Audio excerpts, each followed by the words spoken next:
আসসালামু আলাইকুম রহমতুল্লাহ। প্রিয় বন্ধুরা, আজকে আমরা দেখতে যাব বাংলাদেশের 4 ইউটিউবার ফিজ ভাই, ফাহিম ভাই, দীপ্ত ভাই এবং কমান্ডো ভাই 4 জন একসাথে পাকিস্তানের ইসলামাবাদের জেনজি রেস্তোরাঁতে সেহরি করলেন। কি খেলেন, দাম কত, এসব বিষয়ে আজকে আমরা জানবো। এই রেস্টুরেন্টগুলো সন্ধ্যার পর থেকে খুব জমজমাট হয়ে ওঠে। বিশেষ করে রমজান মাসে পুরো পাকিস্তান যেন নতুন সাজে সেজে ওঠে। এটি হচ্ছে খেজুরের দোকান। এখানে প্রায় 15 থেকে 20 রকমের খেজুর পাওয়া যায়। এখানে আজোয়া খেজুরও পাওয়া যায়। আজোয়া খেজুরের অনেক তাৎপর্য রয়েছে ইসলামের মধ্যে। তো এই খেজুরের দাম এখানে প্রায় 4000 রুপি, বাংলাদেশে প্রায় 2000 টাকার মতো। তাছাড়া এখানে অনেক ড্রাই ফুডও রয়েছে। এটা হচ্ছে চাপলি কাবাব। এটা তৈরি হয় বিফ দিয়ে, অর্থাৎ গরুর গোস্ত দিয়ে। এই চাপলি কাবাব তৈরি করার জন্য গরুর গোস্তকে খুব মিহি করা হয়, তারপর সেটা দিয়ে কাবাব তৈরি করা হয়। এই খাবারের চাহিদা প্রচুর রয়েছে এখানে। এখানে মাটির বাসন দেখতে পাচ্ছি। এটার মধ্যে রয়েছে রুটি, বিফ এবং আলু, সাথে পেঁয়াজও রয়েছে। এই খাবারটিও খুবই সুস্বাদু এবং প্রচুর চাহিদা রয়েছে এখানে। পাকিস্তানের ইসলামাবাদের জেনজির এই রেস্টুরেন্টগুলোতে অনেক রকমের খাবার পাওয়া যায় এবং খুবই সুস্বাদু খাবারগুলো। এখানে অনেকে প্রশ্ন করতে পারেন, শুধু পুরুষ দেখা যাচ্ছে, মহিলারা কোথায়?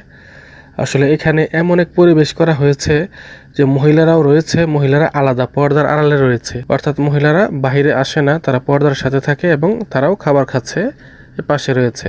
আসলে পাকিস্তানের বেশিরভাগ মুসলিম এবং তারা আল্লাহ রসুল সাল্লাল্লাহু আলাইহি সাল্লামের হুকুম অনুযায়ী চলার চেষ্টা করেন এবং রাষ্ট্রীয়ভাবে এখানে দ্বীনের উপর, শরিয়ার উপর চলার জোর তাকিদ দেওয়া হয়। জেনজির এই রেস্টুরেন্টগুলোতে রমজান মাস ছাড়া কেউ যদি আসরের পরেও আসে বা সন্ধ্যার পরে আসে, রাত 12টা পর্যন্ত সিরিয়াল ধরে সিট নিতে হয়।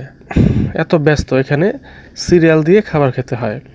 আর রমজান মাসেও সেহরির জন্য সিরিয়াল ধরতে হয়। বিশেষ করে যখন সময় ঘনিয়ে আসে তখন প্রচুর লোক এখানে সেহরি খেতে আসে। কেউ যদি ভোজন রসিক হয়ে থাকে তাকে অবশ্যই পাকিস্তান যাওয়া উচিত। খাওয়ার জন্য না হলেও অন্তত পক্ষে দেখার জন্যও যাওয়া উচিত। এটা হচ্ছে চিকেন কড়াই, দাম প্রায় 1800 রুপি, বাংলা টাকায় যায় প্রায় 900 টাকার কাছাকাছি। তারপরে রয়েছে রেগুলার রুটি, চাপলি কাবাব। চাপলি কাবাব হচ্ছে বাংলাদেশি টাকা প্রায় 60 টাকা। গরুর কাবাব বাংলাদেশি টাকায় প্রায় 60 টাকা, অথচ কত সস্তা। বাংলাদেশে তো এটার দাম প্রায় অনেক হবে, 150 থেকে 200 টাকা হবে, কিন্তু পাকিস্তানে দাম খুবই কম, গোস্তের দাম খুবই কম। সেখানে প্রায় 400 থেকে 450 টাকার মধ্যে গরুর গোস্ত কিনতে পাওয়া যায়। বন্ধুরা, এতক্ষণ পর্যন্ত আমরা যে খাবারগুলো দেখলাম, এই খাবারগুলো যারা খেয়েছে তা কয়েক ঘন্টার মধ্যেই আবার সেগুলো ময়লা হয়ে বের হয়ে যাবে। কিন্তু আমি আজকে এমন কিছু খাবারের কথা বলবো যে খাবার এর চাইতে অনেক বেশি সুস্বাদু এবং এই খাবারগুলো কখনো ময়লা হয়ে বের হয়ে যাবে না। আর বিশেষ করে যারা এরকম পাকিস্তানে বা অন্য কোনো দেশে সফর করার কোনো সুযোগ হচ্ছে না, তো তাদের আফসোস করার কোনো দরকার নেই। তারা হয়তো এই ভিডিও দেখে দেখে আফসোস করে থাকেন অনেকে, যে আমরাও যেতে পারলাম না, এরকম বিষয় নিয়ে অনেক আফসোস করে থাকেন। আমি সেই ভাই বোনদেরকে বলবো, আপনারা কেউ আফসোস করবেন না।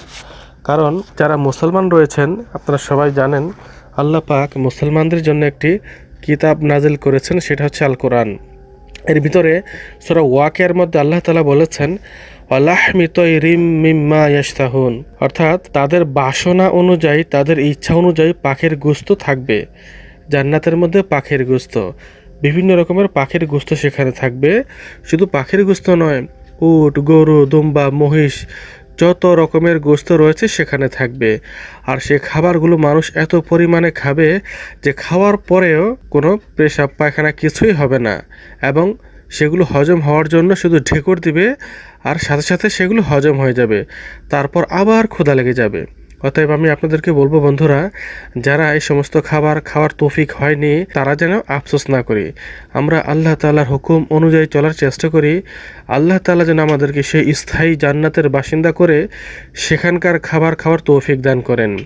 এবং হযরত আবু উমামা রাদিয়াল্লাহু তাআলা আনহু বলেন, জান্নাতীদের কারো পাখির গোশত খাবার ইচ্ছা জাগলে পাখিরা নিজে নিজেই তাদের সামনে এসে উপস্থিত হয়ে যাবে। আরেক হাদিসে এসেছে, পাখিগুলো নিজে নিজে বিনা আগুনে ভুনা হয়ে জান্নাতীদের দস্তরখানায় এসে উপস্থিত হবে। জান্নাতি ব্যক্তি তা থেকে পেট ভরে খাওয়ার পর আবার পাখিগুলো উড়ে যাবে। হযরত আনাস রাদিয়াল্লাহু তাআলা আনহু বলেন, রাসূলুল্লাহ সাল্লাল্লাহু আলাইহি ওয়াসাল্লাম বলেছেন, জান্নাতে উটের মতো বিরাট বিরাট গলা বিশিষ্ট পাখি থাকবে, যারা জান্নাতের গাছের শাখায় শাখায় উড়ে বেড়াবে।